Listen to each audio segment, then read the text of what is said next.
എല്ലാവർക്കും നമസ്കാരം. Welcome back to my channel. അപ്പോൾ ഇത് ഞാൻ ചെന്നൈയിലായിരുന്ന സമയത്ത് എടുത്തൊരു വീഡിയോ ആണ് കേട്ടോ. അപ്പോൾ അവിടെ ഇരിക്കുന്ന അലുബിലീസ് എല്ലാം എനിക്കുള്ളതാണ്, സൈഡിലിരിക്കുന്ന ബാഗും എനിക്കുള്ളതാണ് കേട്ടോ. അവിടെ നിന്ന് ഞാൻ കുറച്ചധികം ഡ്രസ്സൊക്കെ ഷോപ്പ് ചെയ്തിട്ടുണ്ടായിരുന്നു. അപ്പോൾ അതെല്ലാം കൂടി ഒരു ബാഗിലേക്ക് ഒതുക്കി ഒരു സൈഡിലോട്ട് മാറ്റി വെച്ചിരിക്കുകയാണ് കേട്ടോ. അതുകൂടാതെ ഞാൻ കൊണ്ടുപോയ കുറച്ച് സാധനങ്ങളും അവിടെ നിന്ന് വാങ്ങിച്ച കുറേ സാധനങ്ങളും ഒക്കെയാണ് കേട്ടോ ആ സോഫയിലായിട്ട് ഇങ്ങനെ വാരി വിതറി ഇട്ടിരിക്കുന്നത്. അപ്പോൾ ഞങ്ങൾ ഒരു ദിവസം ഒരു ഉച്ച കഴിഞ്ഞപ്പോൾ മറീന ബീച്ചിലോട്ട് ഒരു ട്രിപ്പ് എന്നല്ല, ജസ്റ്റ് ഒന്ന് പോയിട്ടുണ്ടായിരുന്നു കേട്ടോ. അപ്പോൾ ഞാനും ഫ്രണ്ടിൻ്റെ 2 മക്കളും, അപ്പം ഞങ്ങൾ 4 പേരും കൂടിയാണ് കേട്ടോ പോയത്. ആ ഒരു സമയത്തെടുത്ത കുറച്ച് വിഷ്വൽസ് ഒക്കെയാണ് കേട്ടോ ഇത്. ഞങ്ങൾ എന്തായാലും ചെന്നിട്ട് നേരെ ബീച്ചിലേക്കല്ല പോയത്. ബീച്ചിൻ്റെ സൈഡിലായിട്ട് നമ്മുടെ MGR ജയലളിത ഇവരുടെയൊക്കെ സമാധി സ്ഥലം ഉണ്ടല്ലോ, അപ്പോൾ അതൊന്ന് പോയി കാണാമെന്ന് വിചാരിച്ചു. അപ്പോൾ അതൊക്കെ കണ്ടതിന് ശേഷം വൈകുന്നേരം വെയിലൊക്കെ താന്ന് ഒരു സന്ധ്യ സമയമൊക്കെ ആകുമ്പോൾ ബീച്ചിലോട്ട് പോകാമെന്ന് വിചാരിച്ചിട്ട് ആദ്യം നമ്മൾ ഈ ഒരു സമാധി സ്ഥലത്തേക്കാണ് കേട്ടോ പോയത്. ഇതിൻ്റെ ഫ്രണ്ട് സൈഡിൽ, അതായത് റോഡ് സൈഡിലൊക്കെ ആയിട്ട് അത്യാവശ്യം നല്ല തിരക്കും കാര്യങ്ങളും ഒക്കെ ആയിരുന്നു. അവിടെ എന്തൊക്കെയോ മീറ്റിങ്ങും കാര്യങ്ങളും ആൾക്കാർക്ക് സ്റ്റേജൊക്കെ കെട്ടി അങ്ങനെ എന്തൊക്കെയോ പരിപാടിയൊക്കെ അവിടെ നടക്കുന്നുണ്ടായിരുന്നു. പോലീസും ബഹളം ഒക്കെ ആയിരുന്നു കേട്ടോ. എന്തായാലും അതിൻ്റെയൊക്കെ ഇടയിൽ കൂടി എങ്ങനെയൊക്കെയോ ഞങ്ങൾ വന്ന് ഇതിനകത്തേക്ക് കയറിയപ്പോൾ എന്തായാലും നല്ല ആശ്വാസമായി. കാണാൻ നല്ല ഭംഗിയുള്ള സ്ഥലമായിരുന്നു, നല്ല വിശാലമായ ഒരു ഏരിയ എന്ന് വേണമെങ്കിൽ പറയാം. ആ ഒരു സമയത്ത് തന്നെ അത്യാവശ്യം ആൾക്കാർ എല്ലാവരും വരുന്നുണ്ടായിരുന്നു. പിന്നെ ഞങ്ങൾ തിരിച്ചിറങ്ങുന്ന സമയപ്പം നല്ല തിരക്കായി. നമ്മൾ കയറുന്ന സമയത്തെ കുറേശ്ശെ ആൾക്കാരായിട്ട് വരുന്നുണ്ടായിരുന്നു. അപ്പോൾ നമ്മൾ ഒരുപാട് ഫോട്ടോസൊക്കെ എടുത്തു, വീഡിയോസൊക്കെ എടുത്തു. അതിനൊക്കെ എന്താ പറയുന്നത്, പറ്റിയൊരു പ്ലേസ് ആയിരുന്നു കേട്ടോ. ഞങ്ങൾ മാത്രമല്ല, ഞങ്ങളുടെ ചുറ്റുമുള്ള ആൾക്കാർ എല്ലാവരും ഫോട്ടോസ് എടുക്കാനും വീഡിയോസ് എടുക്കാനും ഉള്ളൊരു തത്രപ്പാടിൽ തന്നെയായിരുന്നു കേട്ടോ. അത്രയ്ക്ക് നല്ല ബ്യൂട്ടിഫുൾ ആയിട്ടുള്ളൊരു പ്ലേസ് ആയിരുന്നു കേട്ടോ. എനിക്ക് ഒരുപാട് ഇഷ്ടപ്പെട്ടു. എന്ത് ഭംഗിയാണ് കാണാൻ, നല്ല നീറ്റ് ആൻഡ് ക്ലീൻ ആയിരുന്നു. എന്താ പറയുമ്പോൾ പുറത്ത് ചെന്നൈ നമ്മൾ വരുന്ന വഴി ഓരോ സ്ട്രീറ്റ് അതൊക്കെ വെച്ചിട്ട് ഇങ്ങനെ നോക്കുമ്പോൾ എന്താ പറയുന്നത്, ഭയങ്കര നീറ്റ് ആൻഡ് ക്ലീൻ ആയിട്ടുള്ള നല്ലൊരു പ്ലേസ്. അത് നല്ല രീതിയിൽ അവർ മെയിൻറ്റെയിൻ ചെയ്യുന്നുമുണ്ട്.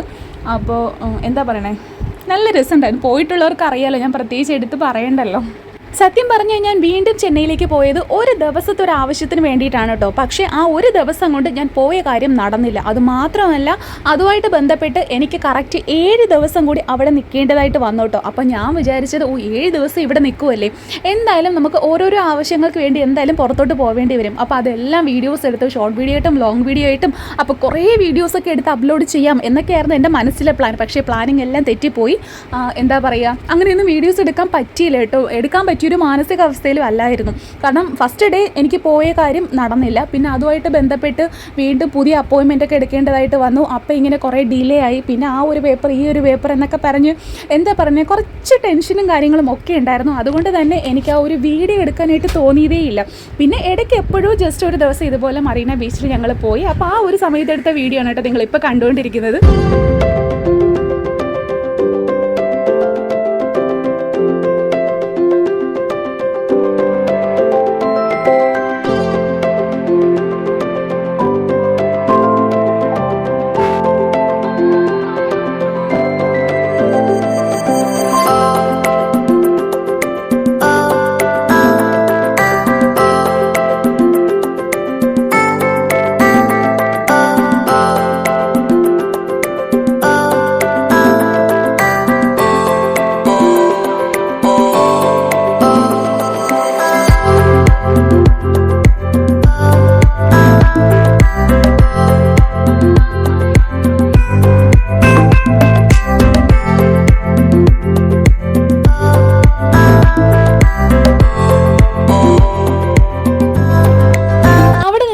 ഞാൻ വെറുതെ ഇങ്ങനെ മനസ്സിലാലോചിച്ചു, ഞങ്ങളൊക്കെ ഇതൊക്കെ പോയി കാണുന്നത് ജസ്റ്റ് ഒരു കൗതുകത്തോടു കൂടി അത്രമാത്രം. പക്ഷേ അവിടെയുള്ളവർക്കാണെങ്കിൽ അവർ ദൈവതുല്യരായി കണ്ടിരുന്ന ആൾക്കാരുടെ സമാധിയാണ്. അപ്പോൾ അവർ ആ ഒരു ഇമോഷൻസോട് കൂടിയായിരിക്കും ഇതൊക്കെ കാണാനായിട്ട് വരുന്നത്. അപ്പോൾ ആ ഒരു വ്യത്യാസം നമ്മളും അവരും തമ്മിൽ ഉണ്ടല്ലോ എന്ന് വെറുതെ ഒന്ന് ആലോചിച്ചു കേട്ടോ അവിടെ നിന്ന സമയത്ത്.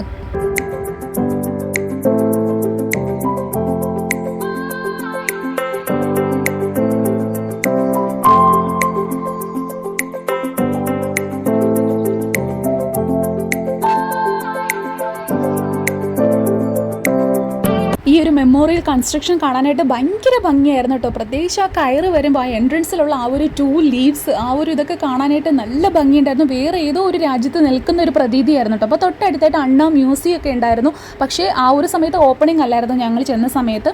അപ്പോൾ ആ ഒരു കുറച്ച് നേരം കഴിഞ്ഞപ്പോൾ ലൈറ്റൊക്കെ നന്നായിട്ട് മങ്ങി തുടങ്ങി, കാരണം വൈകുന്നേരം ആയിട്ടോ. അപ്പം ഞങ്ങൾ എന്തായാലും കുറച്ച് ഫോട്ടോസും കാര്യങ്ങളും കുറച്ചുകൂടി എടുക്കണം. അപ്പം ഞങ്ങൾ നേരെ മുൻവശത്തേക്ക് വന്നിട്ട് നമ്മൾ കുറച്ച് ഫോട്ടോസൊക്കെ എടുക്കാനുള്ള തയ്യാറെടുപ്പിൽ ഇങ്ങനെ നിന്നു കേട്ടോ. അപ്പം ഞങ്ങൾ ആ ഒരു സമയത്ത് മുന്നിലേക്ക് വന്നപ്പോൾ കുറച്ച് ആൾക്കാരൊക്കെ കുറവായിരുന്നു കേട്ടോ. അപ്പോൾ അവിടെ നിന്ന് ഞങ്ങൾ കറക്റ്റ് സ്ട്രൈറ്റ് ഫ്രണ്ടിൽ വന്ന് നിന്നിട്ട് കുറേയധികം ഫോട്ടോസും കാര്യങ്ങളൊക്കെ എടുത്തു. അതിനുശേഷം ഞങ്ങൾ അവിടെ നിന്ന് ഇറങ്ങിയിട്ട് നേരെ അടുത്ത സ്ഥലത്തേക്ക് പോയി.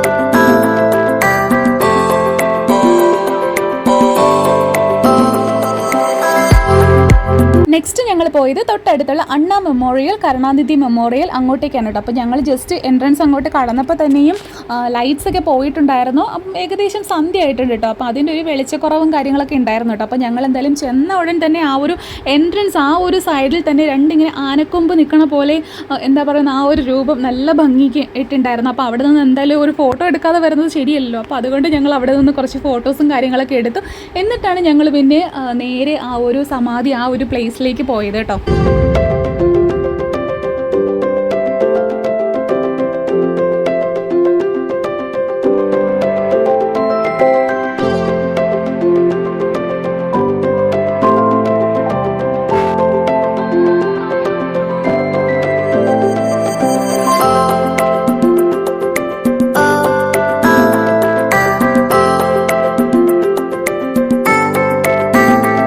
എൻ്റെ ഫ്രണ്ടിന് വീഡിയോയിൽ വരാനായിട്ട് ഒട്ടും താല്പര്യമില്ല കേട്ടോ. അതുകൊണ്ടാണ് അവൾ പെട്ടെന്ന് പുറകിലേക്ക് മാറിയത്. പക്ഷേ മക്കൾക്ക് പ്രശ്നമൊന്നുമില്ല കേട്ടോ. സത്യം പറഞ്ഞാൽ ഈ ഒരു സമയത്ത് ഞാൻ ഷാരോണിനെ ശരിക്കും മിസ് ചെയ്തു. കൊച്ചും കൂടി ഉണ്ടായിരുന്നെങ്കിൽ നന്നായിട്ട് എൻജോയ് ചെയ്യാൻ പറ്റുമായിരുന്നു. പക്ഷേ മോക്ക് ആ സമയത്ത് എക്സാമും ആയിരുന്നു. അത് മാത്രമല്ല ഞാൻ ഒരു ദിവസത്തേക്ക് വേണ്ടിയല്ലേ വന്നത്. ഒട്ടും പ്രതീക്ഷിക്കാതെയാണ് ഇത്രയും ദിവസം ഇവിടെ സ്റ്റേ ചെയ്യേണ്ടതായിട്ട് വന്നത്.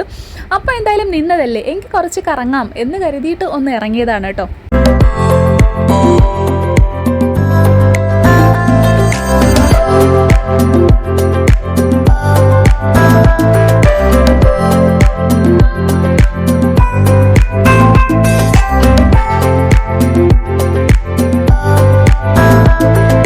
ഇവിടുത്തെ ഈ ഒരു ഡിഫറെൻറ്റ് ഷേപ്സിലുള്ള വെറൈറ്റി കൺസ്ട്രക്ഷനെ കുറിച്ചിട്ട് എടുത്ത് പറയാണ്ടിരിക്കാൻ പറ്റത്തില്ല കേട്ടോ. കാരണം അത്രയ്ക്കും അടിപൊളിയായിട്ടുണ്ട്. ചിലപ്പോൾ ഈ ഒരു വെറൈറ്റി കൺസ്ട്രക്ഷൻസ് ഓരോരുത്തരും അവരുമായിട്ട് ബന്ധപ്പെട്ട് എന്തെങ്കിലുമൊക്കെ മീനിങ്സും കാര്യങ്ങളൊക്കെ ഉണ്ടാവും. പക്ഷെ അതിനെക്കുറിച്ചൊന്നും എനിക്ക് പറയാൻ അറിയത്തില്ല കേട്ടോ. ജസ്റ്റ് കണ്ട് ആസ്വദിക്കുക, അത്ര തന്നെ.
ഏകദേശം സന്ധ്യ സമയമായിട്ടോ നല്ല രീതിയിൽ ഇരുട്ടാനായിട്ട് തുടങ്ങിയിട്ടുണ്ടായിരുന്നു. എങ്കിലും നമ്മൾ അവിടെ നിന്ന് പറ്റുന്നിടത്തോളം വീഡിയോസും ഫോട്ടോസും എടുക്കാം എന്നുള്ള രീതിയിൽ കുറച്ചും കൂടി അവിടെ ഇങ്ങനെ നിൽക്കാനായിട്ട് ശ്രമിച്ചു. നല്ല തണുത്ത കാറ്റൊക്കെ ആയിരുന്നു കേട്ടോ. പക്ഷേ കൊച്ചുങ്ങൾ ബഹളം വെച്ച് തുടങ്ങി. അവരെടുത്ത് മറീന ബീച്ചിൽ പോകണു. അപ്പോൾ കൊച്ചുങ്ങളുടെ വിചാരം ബീച്ചിൽ പോകുന്നു എന്നുള്ള രീതിയിലാണ് കൊച്ചുങ്ങൾ ചാടിക്കറി വന്നപ്പോൾ നമ്മളിതേ ആദ്യം ഇങ്ങോട്ടാണ് വന്നത്. അപ്പോൾ എന്തായാലും നമ്മൾ ടാക്സിയിൽ കയറി ഉടനെ തന്നെ ആ ചേട്ടൻ്റെ അടുത്ത് പറഞ്ഞിട്ടുണ്ടായിരുന്നു, ബീച്ച് സൈഡിൽ കുറച്ച് ദൂരെയായിട്ട് നിർത്തരുത്, നമുക്ക് ഇന്ന സ്ഥലത്താണ് ആദ്യം പോവേണ്ടുന്നത്.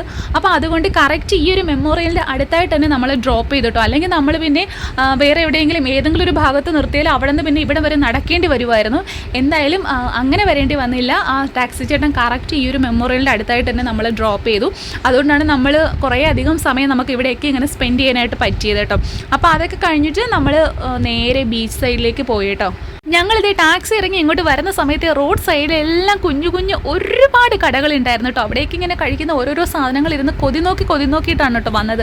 അപ്പോഴേ ഞാൻ നോക്കി വെച്ചിരുന്നു എനിക്കൊരു കോൺ മേടിക്കണമെന്ന്. കാരണം ബാക്കിയുള്ള സാധനങ്ങളൊക്കെ ട്രൈ ചെയ്യണമെന്ന് ആഗ്രഹമുണ്ട്, പക്ഷേ അപ്പോയിൻമെൻറ്റും കാര്യങ്ങളൊക്കെ ഉള്ളതാണ്. അപ്പോൾ കറക്റ്റ് സമയത്ത് അവിടെ എത്താൻ പറ്റിയില്ലെങ്കിൽ വയറ്റിന് അങ്ങനെ എന്തെങ്കിലും കുഴപ്പം പറ്റിയാൽ പണിപാളും, എന്നെ പിന്നെ തിരിച്ച് വീട്ടിൽ കയറ്റത്തില്ല. അപ്പോൾ അതുകൊണ്ട് ഞങ്ങൾ വിചാരിച്ച് തൽക്കാലം ഒരു കോണിൽ ഒതുക്കുക. അപ്പോൾ ഞാനും എൻ്റെ ഫ്രണ്ടിൻ്റെ ഇളയ മകളും ഞങ്ങൾക്ക് രണ്ടുപേർക്കും കോൺ ഇഷ്ടമാണ്. അപ്പോൾ ഞങ്ങൾ രണ്ടുപേരും അത് വാങ്ങിച്ചു. ഫ്രണ്ടും മൂത്ത മോളും ഐസ്ക്രീം വാങ്ങിച്ചു കേട്ടോ. അവർക്ക് ഇതിനോട് വലിയ താല്പര്യമില്ല. ഇനി നമ്മൾ നേരെ ബീച്ചിലേക്ക് നടക്കുവാണ് കേട്ടോ. ഇവിടുന്ന് കുറച്ച് ദൂരം ഇങ്ങനെ നടക്കണമായിരുന്നു, പക്ഷെ ആ നടത്തമായിരുന്നു നല്ലൊരു ടാസ്ക്കായിട്ട് എനിക്ക് തോന്നിയത്. കാരണം നടക്കാനേ പറ്റുന്നുണ്ടായിരുന്നില്ല, എഴഞ്ഞെഴഞ്ഞ് പോയെന്ന് പറയുന്നതാണ് കേട്ടോ ശരി. കാരണം ആ ഒരു മിക്കപേരും ഇങ്ങനെ ചെരുപ്പ് കൈപ്പിടിച്ചുകൊണ്ടൊക്കെയാണ് കേട്ടോ നടക്കുന്നത്. പക്ഷേ ഞങ്ങളിങ്ങനെ കോൺ കഴിച്ചുകൊണ്ടിരിക്കുന്നത് കൊണ്ട് എന്തായാലും എന്താ പറയുക, അത്യാവശ്യം നല്ല വലിയ കോണായിരുന്നു. അപ്പോൾ ചെരുപ്പും കൂടി കയ്യിലെടുക്കാൻ പറ്റാത്തൊരു സാഹചര്യമായിരുന്നു. അത് കാരണം ഇങ്ങനെ എന്താ കാല് ഇങ്ങനെ വലിച്ച് എഴച്ചിട്ടാണ് കേട്ടോ ഇങ്ങനെ നടന്ന് അവസാനം നമ്മളിതേ ബീച്ചിൻ്റെ സൈഡിൽ എത്തിയിട്ടുണ്ടായിരുന്നു കേട്ടോ.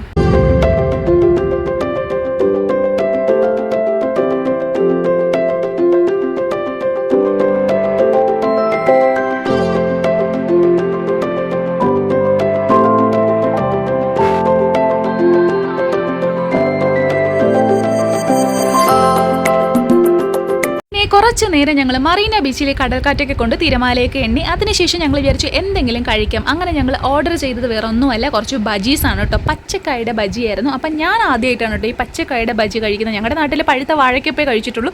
അപ്പോൾ ഇതൊരു പച്ചക്കായുടെ ബജിയായിരുന്നു. അത്യാവശ്യം നല്ല ടേസ്റ്റ് ആയിരുന്നു കേട്ടോ. പിന്നെ മറീന ബീച്ചിൽ പോയിട്ടുള്ളവർക്ക് സ്ഥിരം കാണുന്നൊരു കാഴ്ചയാണ് ഇതുപോലെ ബോഡി ഫുള്ള് പെയിൻ്റൊക്കെ അടിച്ചിട്ട് ഒരു ചേട്ടൻ ഇങ്ങനെ ഒരു സ്റ്റാച്യു രൂപത്തിൽ നിൽക്കും കേട്ടോ. അപ്പോൾ ആദ്യം ഞങ്ങൾ വിചാരിച്ചത് റിയൽ സ്റ്റാച്യു ആണെന്നാണ്. പിന്നെ അടുത്ത് ചെന്നപ്പോഴാണ് മനസ്സിലായത് അല്ല. അങ്ങനെ ഞങ്ങൾ പൈസയൊക്കെ കൊടുത്ത് കുറച്ച് നേരം അവിടെയൊക്കെ നിന്നതിന് ശേഷം ഞങ്ങൾ പിന്നെ തിരിച്ച് എന്താ പറയുന്നത് വീട്ടിലേക്ക് പോകാനായിട്ട് നമുക്ക് ഊബർ ഓട്ടോ ബുക്ക് ചെയ്യണം. അപ്പോൾ അതിനായിട്ട് നമ്മൾ വേറൊരു റോഡ് സൈഡിലോട്ടൊന്ന് ഇറങ്ങി കേട്ടോ. അപ്പോൾ ഇതൊക്കെ മാത്രമാണ് കേട്ടോ ഇന്നത്തെ വീഡിയോയുടെ വിശേഷങ്ങൾ. സോ നിങ്ങൾക്ക് എല്ലാവർക്കും വീഡിയോ ഇഷ്ടപ്പെട്ടു എന്ന് വിചാരിക്കുന്നു. ഇഷ്ടപ്പെട്ട ലൈക്ക് ചെയ്യാനും ഷെയർ ചെയ്യാനും കമൻറ്റ് ചെയ്യാനും ആരും മറക്കരുത് കേട്ടോ. മാത്രമല്ല എൻ്റെ പ്രീവിയസ് വീഡിയോസും കൂടി കണ്ട് എന്നെ ഒന്ന് സപ്പോർട്ട് ചെയ്തേക്കണേ. അപ്പോൾ എല്ലാവർക്കും ബൈ ബൈ.